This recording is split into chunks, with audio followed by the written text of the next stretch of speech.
चंद्र कुंडली में चंद्रगत राशि से चंद्र से विभिन्न भावों में विराजमान विभिन्न ग्रहों के वर्णन में वर्तमान में चंद्र से 11वें भाव में शुक्र रहने पर वर्णन कर रहे हैं। चंद्रादेकादशे शुक्र जन्म काले यदा भवेत् बह्वायुश्च भवेत् पुंसो रिपुरोग विवर्जितः। चंद्र से 11वें भाव में यदि शुक्र विराजमान है जन्म के समय में, तो निश्चित रूपेण वह दीर्घ आयु वाला होगा, लंबी आयु जीने वाला होगा।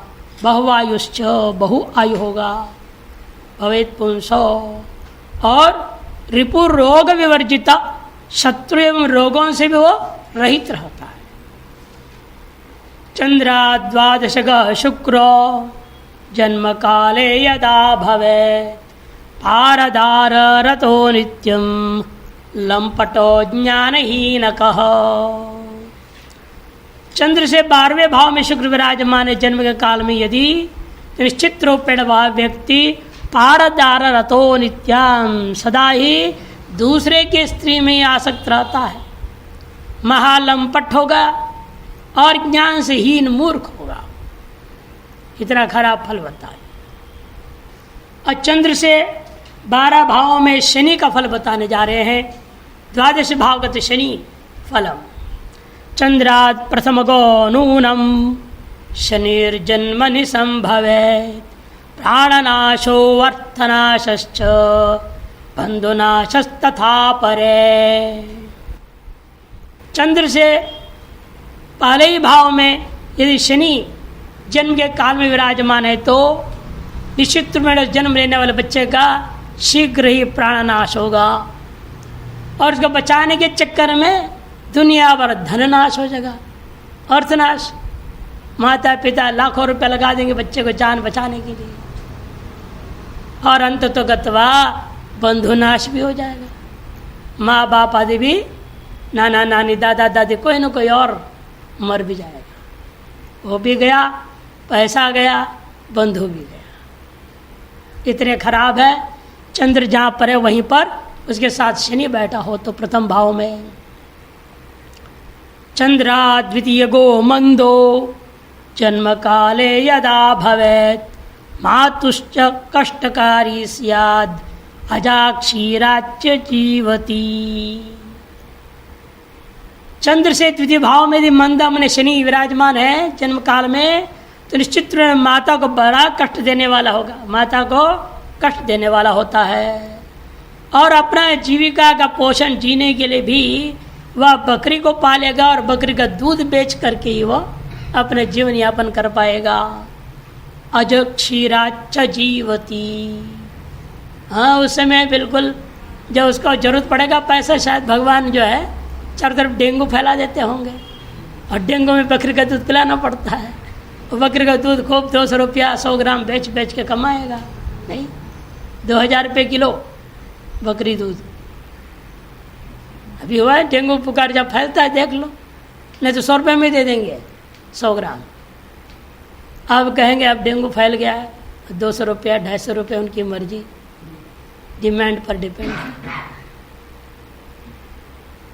अजाक्षीराच्छ जीवती। चंद्रा सहजग सौरीर जन्म काले यदा भवेत् बहुकन्या समुत्पद्य म्रियन्ते तस्य केवलम। चंद्र से तीसरे भाव में सूर्य पुत्र शनि विराजमान है जन्म के काल में यदि, तो निश्चित रूप से घर में बहुत बेटियां पैदा होंगी, और लेकिन बेटियां भी जिंदे नहीं बचेंगी, मरते भी जाएंगी। बहुकन्या समुत्पत्य, बहुत कन्या सम्यक प्रकार से उत्पन्न होकर के, तस्य बहुकन्या समुत्पद्य केवलम म्रियन्ते, और अंत केवल मरते ही हैं, बचते भी नहीं है। चंद्रा चतुर्थगो नूनम शनिर्जन्मनि संभवेत् महापौरुषकारी च शत्रुहंता न संशयः। चंद्र से चौथे भाव में यदि शनि जन्म के काल में विराजमान है तो निश्चित वह मनुष्य महान पुरुषार्थी होगा, महापौरुषकारी, महान पुरुषार्थ करने वाला होगा। शत्रुहंता च, और शत्रु का नाश करने वाले भी होगा, इसमें कोई संशय नहीं है, न संशय। चंद्रात् पंचमः सौरीर जन्म काले यदा भवेत् स्त्री स्याच्छ्यामल वर्णा च यतवा प्रियवादिनी। चंद्र से 5वें भाव में जन्म काल में यदि शनि विराजमान है तो निश्चित रूप में उसकी पत्नी श्यामले रंग की होगी, गोरी गोरी नहीं मिलेगी, श्यामले रंग की होगी। चाहे स्वयं जितना भी गोरा होगा, सुंदर होगा, जैसा भी हो, लेकिन मिलेगा उसको श्यामली। अथवा मान लो गोरी मिल भी जाए तो कोई बात नहीं, प्रियवादिनी, प्रिय कथन करने वाले मिले। श्यामली मिले और प्रियवादिनी मिले तो भी ठीक है, गोरी मिले अब प्रियवादिनी मिले तो बेकार है, गोरी मिले और प्रियवादिनी मिले तब तो ठीक है। लोग यही चाहते हैं, यतवा प्रियवादिनी, प्रिय बोलने वाली होनी चाहिए। रविजा षष्ठगश्चंद्रात् जन्म काले यदा भवेत् महाक्लेशी तथा कष्टी आयुर्हीनो भवेन्नरः। यदि जन्म के समय में चंद्रमा चंद्रमा से छठे भाव में शनि विराजमान है तो निश्चित रूप में वह मनुष्य महान क्लेश पाने वाला होगा, महाक्लेशी तथा कष्टी, कष्ट को सहन करने वाला, आयुर्हीनो, और उसका आयु भी अल्पायु रहेगा, वह मनुष्य अल्पायु ही जीवेगा। चंद्राच्च सप्तमे स्थाने यदा च रविनंदनः महाधर्मी च दाता च बहुस्त्रीणां करग्रही। चंद्र से 7वें घर में रविनंदन शनि जन्म काल में विराजमान है तो निश्चित रूपेण महाधर्मी च दाता च, महान धार्मिक होगा, बहुत प्रकार के दान धर्म करने वाला होगा। लेकिन एक कमी है, बहुत स्त्रियों से विवाह करने वाला होगा। एक विवाह से काम नहीं चलता है, 2 से नहीं चलेगा, 3 से नहीं चलेगा, अनेक विवाह करने पड़ जाएंगे। पहली मरेगी, दूसरी मरेगी, तीसरी मरेगी, ये छोड़ जाएगी, कुछ न कुछ होएगा, डाइवोर्स कर देगी, तो 2, 3, 4 करना पड़ जाता है। और प्रत्येक से बच्चे भी हो सकते, नहीं भी हो सकते। हमारे पास एक विदेशी आता है, उसका यही हाल हुआ, बेचारा आध्यात्मिक भी जीना चाहता है, पहली वाली आई और बड़ा भोगी नहीं थी, इसलिए बड़ा परेशान हुआ। और बोले उसको भोग ना मिले तो टिकेगी थोड़ी, वो तो निकल पड़ी, छोड़ छाड़ के भाग गई। लेकिन उसे एक बेटा भी हुआ था, बेटा को भी लेके चली गई। ये बच्चा परेशान हुआ, ढूंढा, भाई बेटा तो कम से कम राम राम तो होते रहे, बात तो होते रहे, लेकिन छोड़, थोड़ा आध्यात्मिक बुद्धि थी, जाने दूसरी पकड़ ली। अभी आश्रम वालों ने दूसरी शादी कराई, जिस आश्रम में वो रहने लगा था कैलिफोर्निया में, वहीं एक रहती थी, उससे उसका शादी करा दिया। उससे भी एक लड़का एक लड़की होने के बाद वो भी बोले अब जाओ आश्रम छोड़ो, यहाँ नहीं रहना है, यहाँ सादा वादा रोटी खाना पड़ता है, चलो अपने बाहर फ्लैट लेते हैं और रहेंगे, मौज मस्ती करो। उसने कहा ये भी ऐसी निकली अंत में, कहाँ अध्यात्म जीवन बोलते बोलते कहाँ फंस गया मैं। फिर उसे भी छोड़ना पड़ा। अब फिर उसके बाद छोड़ छाड़ के आश्रम भी छोड़ के अपना भ्रमण इधर उधर करता रहा, कुछ अध्ययन में लगा रहा। इतने में तीसरी टकरा गई, तीसरी से भी लड़का हो गया। लेकिन अध्यात्म में साथ दे रही हो, करने आप भारत में रहो, खूब अध्ययन करो, खूब सब काम करो, पूरा ग्रंथ पढ़ के आना, आज से पहले नहीं आना, साथ दे रही है। बेटा भी अब काफ़ी जवान हो गया है, वो भी ठीक ठाक चल रहा है। मैंने कब चौथे के नंबर नहीं लगाना भाई, अब तो एक पैर तेरा ऑलरेडी चला जा चुका है, 72 उम्र हो गया तो क्या है, एक पैर तो चला गया ना कब्र में, और क्या बचा जाता। इसलिए शायद उसके होगा ऐसे ही ना, चंद्र से 7वें भाव में शनि बैठा होगा, इसे 3-3 शादी करनी पड़ी बेचारे को।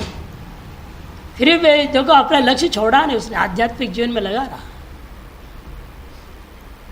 रवि जो ह्यष्टमे स्थाने चंद्र तो जन्म संभव पितुश्च कष्टकारी च बहुदाने शुभम भवे। रविपुत्र शनि जन्म काल में यदि 8वें भाव में, चंद्र से 8वें भाव, लग्न से नहीं, चंद्र से 8वें भाव, राशि से 8वें भाव में विराजमान हो तो वह पिता को अनेक प्रकार के कष्ट देने वाला संतान होगा। इसलिए पिता ये सुख चाहता है, पुत्र से प्राप्त कष्ट का निवारण चाहता है, उसको क्या करना पड़ेगा? बहुधाने शुभम भवे, बहुत दान करने से ही शुभ प्राप्त, सुख प्राप्त। दान पुण्य बहुत करते रहना पड़ेगा, तभी पुत्र सुख मिलेगा, नहीं तो पुत्र से कष्ट ही मिलते रहे, सुख नहीं मिलेगा। चंद्रात नवमग सौरिर जन्म काले यदा भवेत् तदा मुग्ध दशा प्राप्तिर धनहानिर्भविष्यति।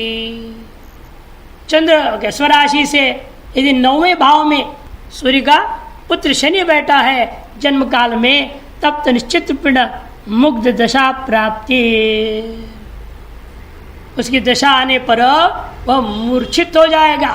मुग्धता, यदा शनि दशा, शनि की महादशा आ जाए या शनि के 7.5 आ जाए, निश्चित मूर्छित होने लगे, मूर्छा प्राप्ति होगी। एवं धन हानि भी होते रहेगा, धन हानिर्भविष्यति। चंद्रा दशमग सौरिर जन्म काले यदा भवेत् नृपतुल्यो भवेत् देहि कृपणो धन पूरितः। चंद्र से 10वें भाव में यदि शनि विराजमान है जन्म के काल में, निश्चित वह मनुष्य नृपतुल्यो भवेत् देहि, वह देहि नृप मन राजा के समान जीने लगेगा, धन धान्य से परिपूर्ण रहेगा, फिर भी कृपणो, धन पूरित होने पर भी कृपण रहेगा। हाँ, महाकंजूस रहेगा। जूसों में श्रेष्ठ जूस कंजूस होता है जूसों में सर्वश्रेष्ठ मक्खी चूस होता है, ऐसे लोग होते हैं। जूस होते हैं ना, संतरे का जूस, आम का जूस, ये जूस, वो जूस, वो सर्वश्रेष्ठ होता है कंजूस। इसे चूस चूस चूस के खाते पीते हैं ना, चाय भी चूस चूस के पीते हैं। चूसों में सर्वश्रेष्ठ जूस मक्खी चूस, ऐसे बोलते हैं, मजाक करते हैं। तो धन पूरित होते भी कृपण होना। चंद्रादेकादशे सौरिर जन्म काले यदा भवेत् देह क्लेशी महाकष्टी ह्यधर्मी च न संशय। चंद्र से 11वें भाव में सूर्य का पुत्र जो है शनि विराजमान हो जन्म के काल में, निश्चित वह मनुष्य देह क्लेशी, वह व्यक्ति निस्संदेह शरीर से अनेक प्रकार की पीड़ाओं से पीड़ित रहेगा। कहीं पेट दर्द, पे सिर दर्द, ये दर्द, वो दर्द, कुछ न कुछ दर्द ही दर्द रहेगा, कहीं ना कहीं कुछ न कुछ, और कुछ नहीं तो अंत तो दिल में दर्द तो बना रहेगा याद आते रहेगा किसी न किसी के वाक बाण, तो दिल में दर्द होगा। वाक बाण से दिल में दर्द होता है, बाकी से नहीं होता है। क्या मित्र भी वाक बाण देते, कोई जरूर नहीं कि पत्नियां, बेटी, अन्य दो स्त्री वाक भाग दे, पुरुष विभाग में मित्र आदि भी, पुत्र भी यदि वाक बाण छोड़ दे, वो बहुत दिनों तक याद रहता है। जब जब खाली बैठेगी तब तो जरूर याद आ जाता है। ये विचित्र स्थिति है इस मनुष्य का। हाँ, ये तो ये सब ग्रह शांति करनी ही पड़ेगी, इसलिए बता रहे हैं। ऐसे ग्रह स्थिति होगा तो भाई तुम पहले से उपाय कर लेना। जैसे एक का उपाय पता है, बहुत दान दो, और कोई रास्ते में दान देते रहना, दान पुण्य करते रहो तो उससे ठीक हो जाएगा। और अन्य के लिए जो भी ग्रह शांति है, अलग अलग प्रकार की ग्रह स्थिति में अलग अलग प्रकार ग्रह शांति करनी पड़ती है। ग्रह शांति करने से काफ़ी हर हद तक राहत जरूर मिलता है। और महाकष्टी, कष्ट पाने वाला होगा, यह धर्मी और अधर्मी भी होता है, इसमें कोई संशय नहीं है। न च संशय। द्वादशे भवने सौरिस चंद्राच्च पतितो यदि निर्धनो भिक्षुकश्चैव धर्मेणैव विवर्जितः। चंद्रमा से 12वें भाव में भी जन्मकालिक शनि पड़ा हो, पतित बने, वह विराजमान स्थित हो, तो निश्चित रूप में व्यक्ति निर्धन ही हो जाएगा, भिक्षुक बनेगा, भीख मांगने वाला होगा और धर्म से रहित रहेगा। बहुत खराब है 11वें 12वें में रहने वाले चंद्र राशि से 11 12 से। अब राहु महाराज आ रहे हैं, राहु तो राहु है, शनि से भी ज्यादा बिगड़ते हैं ये, तो ये हमेशा बिगड़े हुए रहते हैं। ये राहु के तो कोई प्रसन्न इतने आसानी से होते नहीं, और प्रत्येक भाव का फल नहीं बता रहे इनका, अनेक भाव को मिला मिला कर बोल देंगे। 5 श्लोक में पूरे 12 भाव बता रहे। देखिए, धर्म कर्म तनुस्थाने चंद्रादिपते तमः जन्म काले भूपतिश्च वृद्ध काले महाधनी। धर्म भाव माने नवम भाव, कर्म भाव माने दशम भाव, और तनुस्थान माने प्रथम भाव। 1, 9 और 10 इन 3 भावों में चंद्र से, इन 3 भावों में यदि तमाम माने राहु देवता विराजमान, राहु ग्रह विराजमान हो तो प्रत्येक जन्म काल निश्चित रूपेण शुरू में बाल्यकाल में वह बेटा राजा बना रहेगा, और धीरे धीरे धीरे कहने के लिए तो बेटा राजा कहा जाता है। राजा बेटा होता है क्या? दोनों फर्क है। बेटा राजा कहना, राजा बेटा कहना, दोनों में अंतर होता है। विपरीत समास कर दिया ना, अर्थ अलग हो जाता है। बेटा राजा माने बेटा राजा जैसे होता है, और राजा बेटा हो गया, दोनों में अंतर है ना। बेटा राजा जैसे है, बेटा राजा नहीं है, और बेटा राजा हो जाए वो अलग चीज है। हर एक माता अपने बेटे को राजा बेटा कहा करती है, बेटा राजा कोई नहीं कहते। राजा बेटा, रानी बेटी, ले भाई, ये राजा और रानी कैसे हो जाते समझ में नहीं आए मेरे को। इनकी भाषा है, गृहस्थियों की बड़ी विचित्र भाषा है। मतलब बेटा राजा, बेटी रानी कैसे हो जाएगी? भाई बहन, राजा रानी, ये कैसे बोलते हैं लोग? है राजा बेटा राजा और रानी बेटी, ये विरोधाभास, गड़बड़ काम। शब्द व्यवहार में बहुत भ्रम है लोगों में, अर्थहीन व्यवहार कर देते हैं। यह लक्षणा करनी पड़ेगी। भविष्य में रानी होने वाली मेरी बेटी, भविष्य में राजा होने वाला मेरा बेटा, किसी न किसी का राजा होएगा, किसी न किसी की रानी बनेगी। ऐसे भावी अर्थ कल्पना करके लक्षणा से घटाने पड़ेगी, नहीं तो घटेगा नहीं। जन्म काले भूपतिश्चा वृद्ध काले महाधनी। अर्थात क्या है? राजा हो का मतलब अतुल धन ऐश्वर्य होता है। वृद्धकाल में धनी होने का मतलब क्या? धन घटते गया। राजा के ऐश्वर्य समान ऐश्वर्य था एक जमाने में, और धीरे धीरे निर्धनी होते जाता है। धन रहता है, धनी है, महाधनी है, लेकिन राजा जैसे ऐश्वर्य वाला नहीं रह गया। माने धन का ह्रास होते जाता है वार्धक्य आते आते। षष्ठे च द्वादशे राहुस चंद्राच पतितो यदि स राजा राजमंत्री च धन धान्य समाकुलः। 6वें और 12वें भाव में चंद्र से 6ठे और 12वें भाव में यदि राहु विराजमान हो जन्म काल में, निश्चित रूप में वह व्यक्ति राजा होता है या राजा का मंत्री होता है, अथवा धन धान्य से परिपूर्ण। चतुर्थे सप्तमे राहुस चंद्राच यदि जायते माता पिता महाकष्टी सदा है सुखदायक। 4थे और 7वें भाव में चंद्र से यदि राहु जन्म काल में विराजमान है तो माता पिता को महान कष्ट देने वाला होता है वह बालक हो या बालिका, और स्वयं भी सदा असुखदायक, सदा दुख देने वाले व्यक्तियों से संग करता है, अतः सदा दुख ही पाते रहता है। ये पहले में थोड़ा सा विरोधाभास दिख रहा है। पहले वाले में थोड़ा सा विरोधाभास दिख रहा है। हिंदी में वृद्धावस्था में धनवान होता है, और उसे आगे लिख दिया ना, अर्थात धीरे धीरे ह्रास होता है। हाँ ठीक ही तो लिख रहे। भले राजा क्या होता है? महान ऐश्वर्य वाला होता है। धनवान नहीं बोलेगा, राजा को धनी बोलेगा क्या? राजा को सेठ जी बोले तो नाराज हो जाएगा राजा। अरे धनी को सेठ जी कहो, राजा को सेठ जी नहीं बोल सकते आप। ये पहले राजा था अब धनी हो गया का मतलब क्या, धन घटते गया, ये अर्थ कर सही है, विरोधाभास नहीं है वहां। माता पिता महाकष्टी सदा ही असुखदायक, अतः व्यक्ति सदा असुख माने दुख ही देने लेने वाला बन जाएगा। धन एकादशे स्थाने चंद्राद्राहो प्रजायते, धन मानव संयुक्त सुखं स्वप्ने न दृश्यते। दूसरे और 11वें भाव में चंद्र से दूसरे और 11वें भाव में राहु विराजमान है जन्म काल में, निश्चित व्यक्ति धन एवं मानव माने परिजन से युक्त रहेगा, बृहद परिवार वाला बना रहेगा, लेकिन उस स्वप्न में भी सुख दिखने वाला नहीं है। जागृत में सुख तो दूर की बात, स्वप्न में भी सुख अनुभव नहीं हो सकता उसको। पंचम भाव के वर्णन करने जा रहे हैं।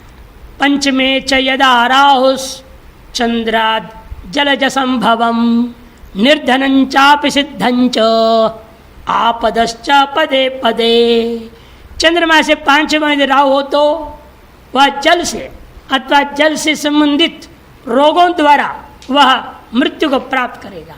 निधनं चापि जलज संभवम मृत्युम, निधन मने मृत्युम प्राप्त होती। जल अथवा जल में उत्पन्न होने वाले जो पदार्थ हैं उनके माध्यम से, जल में उत्पन्न होने वाले पदार्थ का जलतोरी, जलतोरी होते हैं ना, जलतोरी जानते किसको बोलते हैं?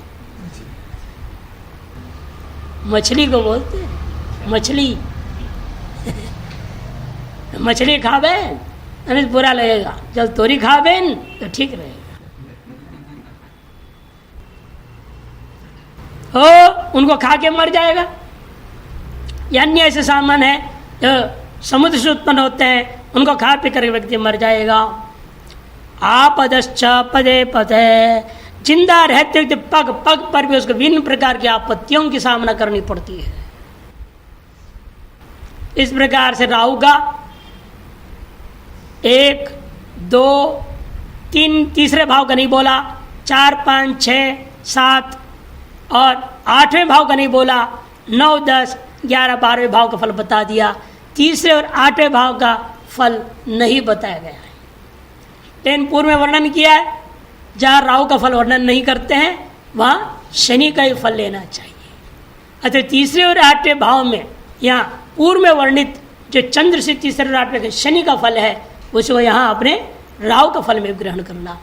और केतु को अलग ग्रहण नहीं किया जाता, हमेशा ही जो राहु का फल होता है वही केतु का ही होता है। इस प्रकार से चंद्र कुंडली बनाकर चंद्र के राशि से विभिन्न भावों में विद्यमान जो है सूर्य, मंगल, बुध, गुरु, शुक्र, शनि और राहु एवं केतु के फलों का वर्णन कर दिया गया।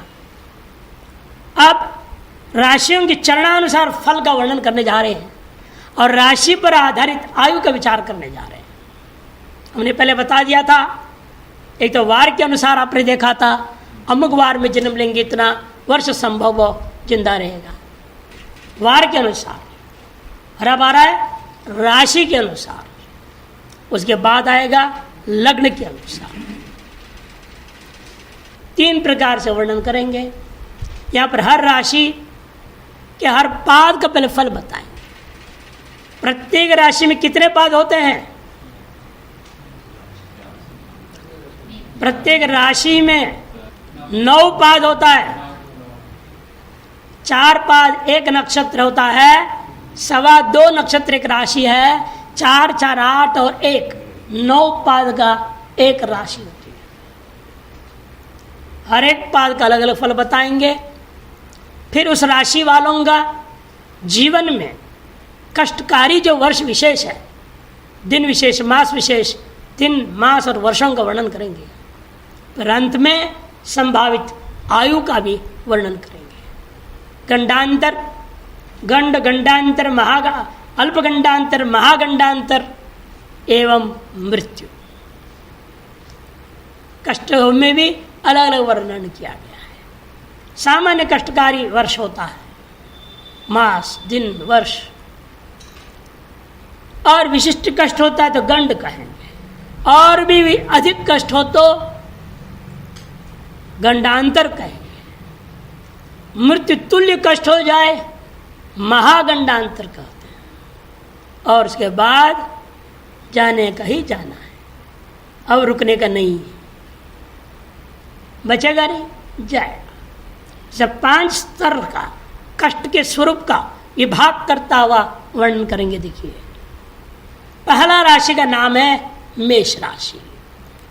अश्विनी भरणी कृतिका, अश्विनी का 4 पाद, भरणी का 4 पाद, कृतिका के 1 पाद, मिला करके 9 पाद एक राशि मेष राशि ही। भौम क्षेत्रे जन्मत 9 पाद फलम। भौम क्षेत्रे मंगल का यह राशि है। मंगल का प्रथम भाव में मंगल है स्वामी मेष राशि का। मेष और वृश्चिक 2 का स्वामी मंगल है, लेकिन उनमें प्रथम भाव का स्वामी मंगल का क्या फल मिलता है यदि उस मेष राशि में पैदा हुआ बच्चे का जन्म अश्विनी नक्षत्र के पहला पाद हो तो दूसरा, तीसरा, चौथा, भरणी का पहला, दूसरा, तीसरा, चौथा और कृतिका का पहला, क्रमशः वर्णन कर रहे हैं। प्रथम पाद में पैदा हो तो वह राज्य वाला होगा, द्वितीय पाद में हो धनवान होगा, तीसरे पाद हो विद्यावान होगा, चौथा पाद हो देव गुरु भक्त होगा। ये अश्विनी नक्षत्र के 4 पाद का। अब भरणी नक्षत्र के पंचम पाद, भरणी नक्षत्र का पहला पाद है। भरणी नक्षत्र का पहला पाद मेष राशि के 5वां पाद बनता है। पंचम पाद में जो होगा वो चोर बनेगा, चोर हो। छठे भाव में काल भाषा ही न हो, समय को देखता नहीं, ध्यान नहीं देता, व्यवहार करते वक्त भाषा बहुत ही कठोर भाषा प्रयोग करने वाला, व्यावहारिक भाषा का ज्ञान रहित है। कब कहाँ क्या बोलना, किससे क्या बोलना, क्या स्वर प्रयोग करना है, कितने उच्च स्वर, नीच स्वर, मंद स्वर, मृदु स्वर है कि नहीं, मधुर स्वर आदि कब कैसे प्रयोग करना कुछ भी नहीं जानता। जो आए मन मुंह फट फट फुट उल्टा सीधा बोल देते चला। ऐसा होता है जो छठे पाद में अर्थात भरणी नक्षत्र के दूसरे पाद में जब पैदा होता है। भरणी नक्षत्र के तीसरे पाद और मेष राशि के 7वें पाद में जो पैदा होगा वो योगींद्र हो जाएगा। 8वें भाव में जो पाद में पैदा होता है वो निर्धन होगा। इस प्रकार से भरणी नक्षत्र के भी 4 पाद हो गए। कृतिका नक्षत्र पहला पाद जो मेष राशि का 9वां पाद है वो शुभ लक्षण, वो जो पैदा होता है बालक या बालिका वह शुभ लक्षणों वाला होगा। लेकिन मेष राशि में जो पैदा हुआ जो बालक है या बालिका पहले 1 महीना विशेष कष्ट पाएगा, 1 माह से कष्टम, फिर उसके बाद प्रथम वर्ष और 13वें वर्ष में भी 1 और 13 वर्ष यह अल्प मृत्यु के समान कष्ट होगा। इसका नाम गंड बोलते हैं। थोड़े लगता है बस गया, लेकिन जाएगा नहीं, डर जाएंगे सारे लोग। अच्छा है इस बहाने उस बच्चे के नाम पर सब लोग मृत्यु की जाप करना शुरू कर देंगे, घर के सब लोग लग जाएंगे। हम लोग भी कर देते हैं, इसके आता है खबर भाई बच्चा बीमार हो गया, ये हो गया, हाँ सब लोग लग जाओ, पति पत्नी, दादा दादी, नाना नानी, मामा मामी, चाचा चाचे, ताऊ ताई, जितने भी है तुम्हारे परिवार जो चाहते हैं बच्चा रहे सबको बोल दो। ये सब पता भी लग जाएगा ना, नहीं जप करेगा ना पता लग जाएगा ये हमारे वंशद्रोही है। पहचानने का एक तरीका भी है, सबको बुलाओ, सब खतरा में बच्चे बैठो बैठो, जब ध्यान से प्रेम से कर रहे हैं समझो ये वंश के हितैषी है। और जो नटखट करके कर रहा है तो समझना चाहिए गड़बड़ है। उल्टा माला फिर तो कहना ही क्या है, पक्का हो जाएगा तो हमारे वंश को मारने के लिए आया हुआ। अपना और पराय का पहचानने का एक तरीका भी है, इसे भगवान ऐसे योग बना देता है। फिर 18वें साल में जाकर के जलघात हो जाएगा, जल के कारण से विभिन्न प्रकार की परेशानी आ जाएगी। हो सकता है डूबते डूबते मरते मरते बच जाए। 64वें वर्ष में भी घात होगा, उससे पहले 50वें वर्ष में अंग रोग होगा। 50वें वर्ष में अंगों में विशिष्ट रोग आ जाएगा, 64 वर्ष पुनः महागंडांतर योग आ जाएगा। यदि बच जाए तो 75 वर्ष तक जिंदा रह जाएगा। तत्रैव चौर लोह पीड़ा उपघातश्च, लेकिन उसी 50 वर्ष में अंग रोग के साथ तीसरी जान के अलग करके बोला था, वह चोर की योग भी है, लोहे से पीड़ा भी है, उपघात आदि भी हो सकते हैं। 64 वर्ष विशेष घात आया। तदनंतर यदा शुभ ग्रह निरीक्षित, और यदि मान लो शुभ ग्रहों का निरीक्षण हो गया, या आपने प्रायश्चित वशात अनेक प्रकार के पूजा पाठ अनुष्ठान आदि कर्म कर लेते हैं, तो क्या हो जाता है, वह दोष दूर हो जाता है, या अल्प मात्रा में ही कष्ट प्रदान निवृत्त हो जाता है और जीवित रह जाता है। तो जीवति चेत वर्षादि 75 वर्ष 2 मास 0 दिन 15 घड़ी 15 कलाओं तक वह जीवित रह सकता है। कलाओं तक गिना दिया, एक्यूरेट दिया। इधर राशि अनुसार है। और मेष राशि में जन्म सब 75 उम्र में जाके मरते हैं क्या? ऐसे तो है ही नहीं। इसलिए ये मेष राशि अनुसार आयु हुआ। इससे पहले वारानुसार वायु दिया है, तो इसलिए राशि और वार को मिलाइए। फिर आगे आएगा लग्न अनुसार आयु निकालना, उसको भी मिला लो, 3 में भाग कर दो, एवरेज भी हो सकता है। यहाँ पर यह होता है, यदि तीनों को मिलाकर एग्रीगेट बोलते हैं, तो जब 3 से भाग करेंगे उसका एवरेज निकलेगा, मीन निकलेगा, यही होता है। ततः उसके बाद मरेगा भी कब, वो भी बता रहे। 75 उम्र में वो मरेगा, कार्तिक मास में मरेगा। कृष्ण पक्ष या शुक्ल पक्ष ये कोई निर्णय नहीं है, इन तिथि निश्चित है। चतुर्थ्या कुजवारे, चतुर्थी तिथि हो, मंगलवार हो, भरणी नक्षत्र, उसमें ही देहम त्यजति, वह देह को त्याग सकता है, ये संभावना है। चतुर्थी तिथि हो, मंगलवार हो, उस दिन भरणी नक्षत्र भी बैठा हो, उसमें शरीर के त्यागने की संभावना अधिक रहती है। ये मेष राशि का फल वर्णन किया। अब आई वृषभ राशि। वृषभ राशि में कृत्तिका नक्षत्र के जो शेष 3 पाद उसको लिया जाएगा। कृत्तिका के बाद जो है रोहिणी नक्षत्र, उसके 4 पाद लीजिए, 4 3 7 हो जाएंगे। शेष 2 पाद मृगशिरा नक्षत्र का लिया जाएगा, कुल 9 पाद हो जाएगा वृषभ राशि। वही लिख रहे हैं, कृत्तिकायास्त्रय पादा रोहिणी मृगशिरोर्धम वृष राशि ही। कृत्तिका के 3 पाद, रोहिणी का 4 पाद और मृगशिरा के आधा मने 2 पाद, मिलाकर के 9 पाद वृषभ राशि हो गया। शुक्र क्षेत्रे जन्म तो 9 पाद फलम। शुक्र का भाव है द्वितीय भाव, शुक्र मालिक है उसका, दूसरे और 7वें का मालिक शुक्र होता है। दूसरे भाव का स्वामी शुक्र है, और वहाँ जो है वृषभ राशि, उस वृषभ राशि में एक जन्म ले रहा है बालक, और उसके प्रत्येक पाद का फल अलग अलग बता रहे। तो प्रथम में यशोवान सुतवान रणवान शुभ लक्षण हो, विद्यावान सौभाग्यवान कुलमंडल हो, धन धान्य समर्थ परदार चौर हो। पहला पाद में जो जन्म लेगा मैंने कृत्तिका का दूसरा पाद जो जन्म लेता है वह यशोवान होगा, यश से युक्त होगा। कृत्तिका के तीसरे पाद अतः वृषभ राशि का दूसरे पाद में जन्म लेता है जो, वह सुतवान पुत्र वाला होगा। तीसरे पाद में जो पैदा होगा रणवान महान योद्धा होगा। इधर कृत्तिका नक्षत्र पूरा हो गया। फिर रोहिणी नक्षत्र पहला पाद वृषभ राशि के चौथे पाद में जो पैदा होता है वह शुभ लक्षणों वाला होगा। पंचम पाद विद्यावान, छठा पाद सौभाग्य वाला, और 7वां पाद कुल को भूषित करने वाला, जो कुल का नाम रोशन करने वाला होगा, कुलमंडन। और अंत मृगशिरा नक्षत्र के 2 पाद जो वृषभ राशि का 8वें और 9वें पाद बता रहे। 8वें वाला धन धान्य समर्थ होगा, लेकिन 9वें वाला दूसरे के पुत्र को उठा के ले जाने वाला बनेगा। परदार चौरह, दूसरे के पुत्र को पटा के उठा कर ले जाएगा और शादी कर लेगा, या रखेल बना के रख लेगा, जैसा भी करेगा। परदार चौरह वृषभ राशि के अंतिम पाद में जो जन्म लेते बच्चे हैं उनका स्वभाव होता है। पुरुष होगा तो दूसरे के औरत को उठा के ले जाएगा, लड़की हो तो दूसरे के पति को पटा कर ले जाएगी।